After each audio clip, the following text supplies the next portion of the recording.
네, 마켓 비하인드로 이어가 보도록 하겠습니다. 시장의 색깔이 이전과 좀 달라진 게 느껴집니다.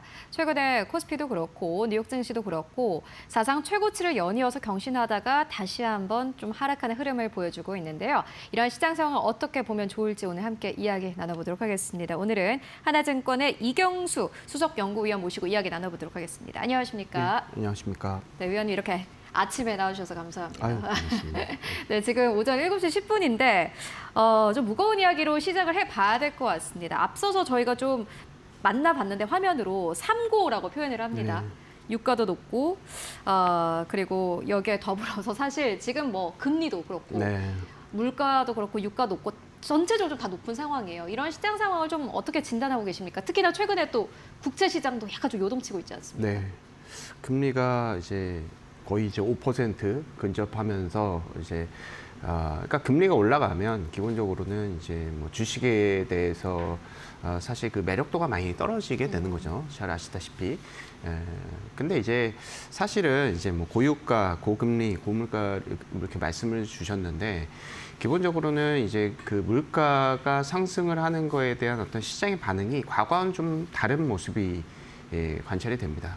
예전 같은 경우에는 이제 그 금리가 올라간다, 미국 채권 금리가 올라간다라고 하면 채권이 이제 매력적으로 보여지는 거죠. 그렇지만 이제는 이제 그런 모습들이 보이지 않고 오히려 AI 관련한 그런 종목군들이 좀 매력적으로 보이는 그런 측면이 좀 있습니다. 그러니까 예전만큼 이 금리가 올라가는 측면에서의 어떤 그 채권의 메리트 그리고 주가의 어떤 그 디스카운트의 액션 자체, 그 방향성 자체가 많이 깨졌다. 이런 측면으로 봐야 될 것 같습니다. 왜냐하면 시장의 어떤 투자들은 기본적으로 AI를 만병통치약으로 알고 있어요. 네. 그러니까 그 물가를 갖다가 잡아줄 수 있는, 그러니까 실질적으로도 AI가 실질적인 어떤 물가를 잡아주고 있다라는 그런 데이터도 충분히 있고요. 여러 가지 연구 결과를 통해서 AI는 여러 가지 생산에 대한 어떤 효율성을 상당히 높여지기 때문에 그런 측면에서의 어떤 그 실물 경기 측면에서의 물가 안정을 좀 돕는다라는 측면으로 심히 많이 믿고 있는 것 같습니다. 일단 지금 시장 상황은 그렇다는 얘기가 되겠습니다. 그래서 금리에 대한 어떤 뭐 우려는 많죠. 전일 이제 미국 증시도 보시다시피 사실 이제 여러 가지 경기 방어주들이 많이 올랐어요. 그러니까 고금리가 고금리에 상당히 수혜를 받는 뭐 유틸리티라든지 뭐 에너지라든지 필수 소비재라든지 뭐 갑자기 최근에 제약바이오 많이 떨어졌다가 제약바이오 좀 올라가거나 이런 이제 필수 소비재에 대한 어떤 임팩트가 좀 생겨났고 그리고 그 이제 AI 빅테크라든지 IT 쪽에 안에서도 금리가 올라가면서 최근에 이제 하드웨어가 소프트웨어 대비해서의 스프레드가 상당히 좀 많이 높아졌습니다. 그러니까 아무래도 이제 하드웨어 종목군들은 밸류에이션이 좀 싸고 좀 뭐 삼성전자, 하이닉스, 뭐 마이크론, 뭐 샌디스크 이런 종목군들을 생각해 보면 될 것 같습니다. 그들 같은 경우에는 캐시플로우가 상당히 좀 좋고 저평가가 돼 있고 실적 모멘텀도 상당히 좀 뛰어나고 그런 측면에서의 어떤 그 주가의 흐름이 나타나는 그 정도이지 고물가 자체가 사실은 전체적인 시장에 대한 어떤 이 뭐 전체적인 그레이트 로테이션이라고 합니다. 그러니까 이것이 이제 주식에 대한 어떤 그 자금이 채권으로 옮겨가는 그런 흐름하고 과거의 흐름하고는 지금 AI 생태계의 어떤 핵심에 있는 그런 지금하고는 조금 차이가 있을 것이다. 이렇게 저는 생각하고 있어서 뭐 물론 이제 5%가 넘어가게 되면 계속해서 단기적인 시장의 충격이 있겠지만 미국 정치권이라든지 AI의 어떤 그 고금리를 타개하기 위한 여러 가지 그 기술력 발전 그리고 실질적으로 실물 경기에 미치는 영향 이런 것들이 과거하고는 조금 다를 수가 있겠다. 지금은 제조업 베이스가 아니고 서비스업 베이스이기 때문에 기본적으로 물가에 대한 영향력을 지금 기준으로 보면 좀 저는 이제 약간 기본적으로 좀 약하게 보고 있습니다. 네, 알겠습니다. 지금 뭐 이제 인플레도 있고 그리고 금리도 높고 말씀처럼 유가도 지금 높은 상황인데 일단은 말씀처럼 AI가 시장에서는 만병통치약처럼 생각을 하고 실제로 약간 만병통치약이라는 말이시죠? 그렇게 생각합니다. 뭐 모든 걸 다 해결할 수는 없겠지만은 그래도 지금 우리가 걱정하고 있는 부분에 있어서는 약간 좀 그래도 약의 역할을 하고 있지 않나라는 의견 함께 듣고 왔습니다. 다만 문제는 이제 불확실성이 될 것 같은데 이제 파월 의장을 떠났어요. 워시가 옵니다. 이거 자체도 사실은 불확실성인데 어떻게 보면은 지금 앞으로 뭐 금리가 어떻게 될까, 정책이 어떻게 펼쳐질까에 대한 우려도 있어요. 어떻게 보십니까? 사실은 이것도 이제 저는 이제 약간 좀 이제 심층적인 어떤 그 추론이 좀 들어가야 될 네. 부분인데요. 기본적으로 지금 트럼프 대통령은 파웰 의장, 전 의장을 갖다가 상당히 조금 이제 금리 올라간 측면이라든지 물가 탓을 많이 했어요. 네. 여기에서 지금까지의 금리 상승은 내 탓이 아니고 파웰 의장 탓이다라고 얘기를 하면서 네. 일단은 이제 임기가 넘어갔습니다. 네. 이제 케빈 워시 같은 경우에는 기본적으로 지금부터는 좀 잘 해야 될 수가 있겠지만은 뭐 트럼프 대통령의 어떤 뭐 약간 좀 시중을 그냥 받는, 그러니까 독립적인 어떤 연준의 그런 이제 입장이 아니고 약간 종속되어 있는 그런 컨셉으로 많이 이제 오해를 하시는데, 기본적으로는 이제 그렇지는 않다라고 좀 보고 있고요. 케빈 워시 의장 같은 경우에는 뭐 일단은 결론적으로는 금리 인상은 못할 것이다. 그렇다고 미국 정부가 바라는 금리 인하를 할 수도 있겠냐? 그것도 좀 아닐 거라고 생각을 해요. 지금 이제 미국의 어떤 점도표나 이런 것들을 보면 내년 상반기가 돼서야 물가가 계속해서 올라가게 된다면 그때서야 25pb 올라간다라는 것이 컨센서스고, 저희는 그런 그 컨센서스에 집중을 할 필요가 있다라고 보고 있습니다. 그래서 일단은 이제 과거의 어떤 뭐 파웰 의장이라든지 케빈 워시의 어떤 약간 그 연준의 어떤 그 역할이라든지 뭐 그런 움직임 측면에서는 크게 다를 것은 없다라고 보고 있고, 여기에서 추가적으로 금리가 올라간다고 하면 트럼프 대통령은 또 압박을 하겠죠. 그래서 기본적으로는 연준의 독립성 기준에서의 케빈 워시가 잘해야 된다. 립 서비스도 잘해야 되고 실질적인 이 점도표에 대한 어떤 것들도 잘 봐야 되고, 그 안에서의 그 의원들의 어떤 그 표심 그런 것들도 잘 봐야 된다라고 생각을 하고 있습니다. 그래서 이것은 일단 시장의 어떤 그 금리의 방향성이 다 말해주지 않을까 생각을 하고 있고요.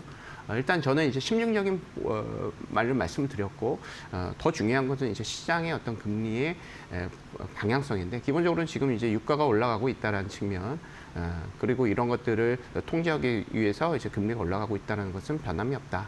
이런 것들을 어떻게 오늘 저녁이죠? 뭐 FOMC 이제 의사록이 공개가 되는데, 그쪽에서 어떤 그런 이제 연준의 어떤 코멘트가 나올지도 한번 좀 살펴봐야 될 것 같습니다. 네, 알겠습니다. 사실 많은 분들이 좀 걱정을 하고 있어요. 파월 의장이 가고 이제 케빈 워시가 오면은 뭔가 트럼프 대통령이 말한 대로 자꾸 뭔가 금리가 움직이는 거 아니야? 이렇게 생각하시는 분들도 있을 것 같은데, 연준은 연준입니다. 본인들의 이제 지금 가지고 가야 할 것들을 아마 더 집중을 하게 될 테고요. 그리고 무엇보다 지금 또 시장에서 걱정하고 있는 것은 일본 중앙은행의 금리 결정. 이에 따라서 뭐 엔캐리 트레이드에 대한 요것도 조금 걱정이 나오고 있는데, 이건 어떻게 보세요? 이것도 근데 그 엔화의 흐름을 보면요, 오히려 이제 엔화가 약세입니다. 네. 그러니까 최초에 이제 올해 이제 처음으로 이제 엔화가 이제 일본이 이제 금리를 인상을 했대. 그 시기에는 약간 그런 우려가 상당히 좀 컸고, 그거에 대한 파급 효과가 컸다라고 보고 있습니다. 그래서 단기적으로는 엔화가 조금 이제 고평가를 좀 보이면서 시장에 단기적인 충격은 좀 있었어요. 그렇지만 지금 같은 경우에는 이런 흐름들이 일단은 엔화의 어떤 트렌드, 엔화 약세 트렌드는 바꾸지 못할 것이다라는 전망을 하고 있습니다. 왜냐하면 어떤 그 원화 가치의 엔화 가치라든지 어떤 국가의 어떤 통화 가치는 수급적인 측면도 분명히 중요합니다. 그리고 수급적인 측면에서도 통화 정책, 재정 정책 나누긴 하지만 일단은 이제 기본적으로 통화 정책 측면에서 금리가 올라간다. 근데 재정 정책은 돈을 푼다. 이렇게 되면은 이런 수급적인 측면에서의 그 이제 밸런스가 약간 좀 맞아지게 되는 거죠. 그리고 더 중요한 것은 이제 펀더멘탈이 되겠습니다. 네. 엔화하고 달러랑 이제 비교를 하는데, 일본 같은 경우가 뭐 미국과의 어떤 그 펀더멘탈 측면에서 비교가 될 수가 있겠느냐. 일단 기본적으로 경기 측면도 그렇고, 경기를 이제 지금 차치하고 그렇게 중요성이 기업의 펀더멘탈 대비해서 그렇게 더 중요하지는 않다라고 보고 있기 때문에, 지금 상황에서는 AI라든지 빅테크의 어떤 경쟁력 측면에서 일본이 이게 이제 미국과 이제 경쟁이 되느냐는 측면으로 봤을 때는 이게 되지 않는다는 것이죠. 그래서 기본적으로는 엔화의 약세의 흐름, 지금의 어떤 시장의 방향성의 흐름, 분명히 이제 엔캐리 트레이드에 대한 어떤 불효가 있었다면 엔화는 엄청나게 고평가가 되면서 엔달러 환율이 급락을 했겠죠. 그렇지만 이런 흐름은 사실은 지금은 우리가 전혀 걱정할 필요는 없다라고 생각을 하고 있습니다. 네, 알겠습니다. 일단은 뭐 엔캐리 트레이드 청산에 대한 우려는 지금은 뭐 크게 할 필요는 없다라는 의견 함께 전해주셨고요. 미국 중앙은행 그리고 연방준비제도의 뭐 정책 그리고 BOJ의 정책 이렇게까지 살펴봤다면은 한은의 뭐 행보도 살펴봐야 될 것 같은데 많은 분들도 걱정을 하는 게 한은의 행보입니다. 어떻게 보시나요? 일단은 이제 한국의 금리 결정은 이제 미국의 금리 결정도 중요하고 일본의 금리 결정도 상당히 좀 중요한 측면이 있습니다. 그것보다도 이제 기본적으로 이제 미국이 좀 더 중요할 것 네. 같은데 미국이 이제 기준금리 인상을 안 한다라는 그런 가정을 했을 때는 기본적으로 한국도 비슷하게 흘러갈 가능성이 높다 이렇게 생각하고 있습니다. 다만 조금 이제 본다면 뭐 부동산이 근데 지금 뭐 가격이 올라가고 있다라는 것은 조금 부담이 됩니다. 예. 그렇기 때문에 이런 것들을 금리를 좀 올리면서 이제 부동산도 좀 잡고 지금 환율도 조금 잡을 수 있다라는 그런 가능성을 가질 수 있습니다. 그렇지만 지금 이제 부동산 같은 경우에는 이제 서울의 상급지 같은 경우가 올라간다라고 보기는 좀 어려워요. 그래서 전체적인 이제 부동산 지수 측면에서의 움직임은 조금 과거에 비해서는 작년에 비해서는 안정적이다라고 가정을 했을 때는 지금 이 이제 한국은행에서 살펴봐야 되는 것은 미국 대비해서 상당히 안 좋은 한국의 경기, 한국의 펀더멘털 이런 것들에 조금 더 집중을 할 필요가 있다라고 판단을 하고 있기 때문에 기본적으로 이제 금리의 인상은 쉽지 않을 것이다 이렇게 생각하고 금리 인하는 거의 가능성 없어 보이고요. 네.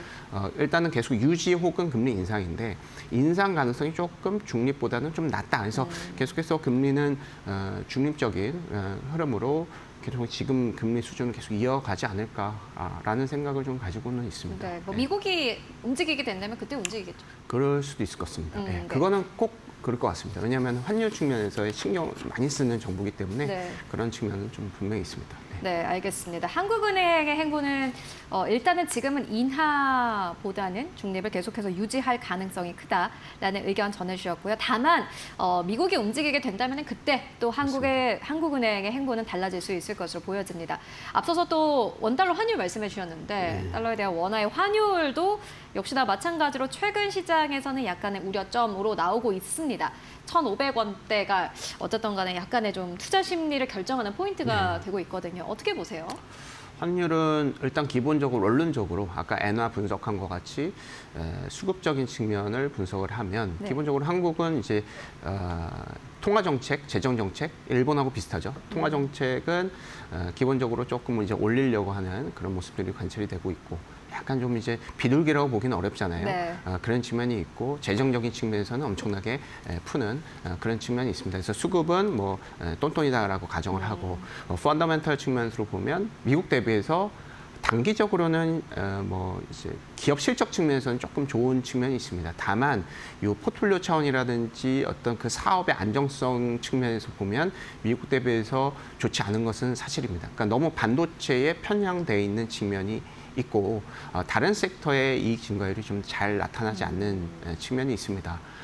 반도체 같은 경우에는 올해 기준으로 보면 거의 200% 네. 이상 성장을 하는 그런 모멘텀을 보여주고 있고요. 반도체를 제외하게 되면 기본적으로 이제 한국의 이익 증가율은 10%에서 15%대로 낮아지게 되는 측면이 있죠. 그래서 그런 측면. 대신에 이제 반면에 봤을 때 이제 미국 같은 경우에는 하드웨어만 있는 것이 아니죠. 한국 같은 하드웨어뿐만 아니라 소프트웨어도 있고 에너지 섹터도 최근에 좀 좋고 금융 섹터, 경기 소비재 뭐 여러 가지 포트폴리오가 상당히 안정적인 퍼포먼스를 내고 있습니다. 그래서 그런 측면도 좀 분명히 있고요. 그리고 지금 원달러 환율 측면에서 보면 지금 외국인들이 국내 증시에 대한 매도세가 나타나고 있는데 기본적으로 이것은 한국 증시가 너무 급등했기 때문에 비중 조절 차원이라고 보고 있습니다. 어찌 됐건 외국인들이 매도를 하고 있다는 측면은 환율에서 단기적으로는 좀 부담스러운 측면이 있습니다. 그래서 원달러 환율은 추세적으로 올라가는 것은 어쩔 수 없다. 그렇지만은 기본적으로는 지금 단기적으로는 조금 속도 조절이 필요해 보인다라고 생각을 하고 있어서 1,500원보다는 평균보다는 1,400원, 1,450원에서 1,490원 요 사이가 적정한 원달러 환율의 레인지가 아닐까라고 생각은 하고 있어서요. 단기적으로는 조금 원화가 너무 싸 보인다 이렇게 좀 생각을 합니다. 알겠습니다. 원달러 이제 환율 함께 짚고 왔고요. 뭐 증시 이야기를 빼놓을 수가 없을 것 같습니다. 외국인 매도세 이야기 해주셨는데 최근에 외국인들 매도하는 그 금액 보면은 깜짝 놀랍니다. 일단 외국인들 매도세가 굉장히 거칠고 그래서 많은 개인 투자자분들이 이제 시장 조정 오는 거 아니야. 라는 우려감을 내비치고 있어. 사실 온 것 같아요. 이미 조정은 뭐 며칠 동안 조정이었으니까. 근데 이게 중요한 게 이 조정이 이어질 거냐, 얼마나 이어질 거냐, 앞으로 우리가 앞으로 못 가는 거 아니냐 이런 우려가 나오고 있거든요. 어떻게 보세요? 이것도 사실을 할 얘기가 상당히 많은데 그렇죠. 외인들 같은 경우에는 좀 전에 서두에서 잠깐 말씀을 드렸지만 지금 이제 매도가 한국 증시를 숏을 하고 다른 증시를 산다 이런 컨셉은 분명히 아니에요? 아닙니다. 왜냐하면 외국인 투자들은 한국만 투자하는 그런 컨셉이 아니에요. 글로벌 자산이 있고 글로벌 자산 안에서의 배분을 하는 그런 측면이 분명히 있습니다. 그래서 지금 이제 한국 증시가 가파르게 올라가는 측면에서 사실은 지금 지분율은 계속 높아지고 있습니다. 지금 39%로 사상 최고치의 외국인 지분율을 경신하고 있어요. 네. 이를테면 한국에 대한 비중 축소라든지 비중 유지를 하게 된다라고 하면 올해 거의 250조 정도를 팔았을 겁니다. 올해 지금 90조밖에 안 팔았거든요.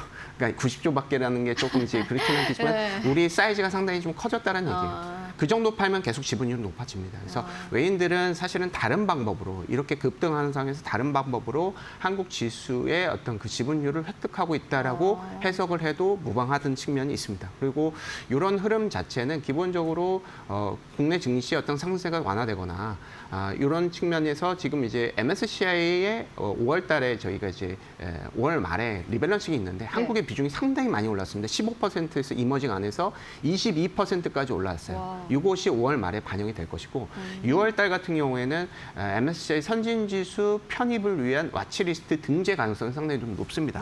저희는 한 60%, 70%이 정도로 저희가 이제 측정을 하고 있는데 그런 측면에서 기본적으로 외국인들의 어떤 그 단기적인 리밸런싱 과정은 오히려 조금 이제 완화되면서 오히려 지금 보여지고 있는 외국인들 지분 상승률의 어떤 흐름이 조금 더 우리 주가 측면에서 의미가 있지 않을까. 그러니까 외국인들이 지금 국내 증시를 판다라는 그런 컨셉보다는 지분율이 올라가고 있다라는 것이 오히려 좀 맞는 표현인 것 같습니다. 네, 이게 매도 금액만 보고 이제 매도한다라고 보기보다는 전체적으로 외국인 투자자들이 한국의 주식 투자 비중 자체는 비율 자체는 이전보다는 어쨌든 간에 올라가고 있다라는 부분을 짚고 왔고요. 이제 또 사실 중요한 거는 반도체이지 않습니까? 중요한 거는 많은 분들이 또 생각을 하시는 게 반도체가 그래도 잘 가야지. 지금 어쨌든 조정이 왔잖아라고 생각하실 것 같은데 이 부분은 어떻게 보세요?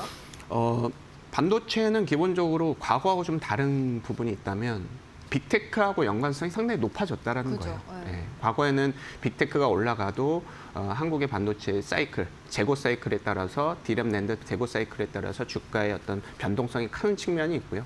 지금 같은 경우에는 아무래도 지금 뭐 재고가 거의 없다라고 생각할 정도로 가동률이 거의 뭐 계속 뭐 100%일 정도로 상당히 수급이 타이트한 그런 모습들이 관찰이 되고 있습니다. 그리고 지금은 이제 선주문제이기 때문에 기본적으로 빅테크의 어떤 그 연결고리가 상당히 좀 강화됐다. 그러니까 미국 빅테크가 급락을 한다. 마이크론이 급락한다. 인텔이 급락한다. 이렇게 되면 사실은 저희가 할 말이 없는 거죠. 그렇지만 그렇지가 않고 계속해서 미국 같은 경우는 AI에 대한 어떤 성장 동력을 의지할 수밖에 없습니다. 왜냐하면 계속해서 고금리가 있는 상황에서 이것을 타개하기 위해서는 AI를 살릴 수밖에 없다라는 얘기가 될 수가 있습니다. 그래서 저희의 이제 한국 반도체 같은 경우 이거는 핵심적인 역할을 하고 있기 때문에 기본적으로는 저희가 이제 미국 트렌드를 따라가는 것이 맞다. 과거보다도 콜레이션이 더 높아졌다는 측면은 분명히 맞습니다. 다만 이제 단기적으로 이제 속도 문제가 될 수가 있겠는데요.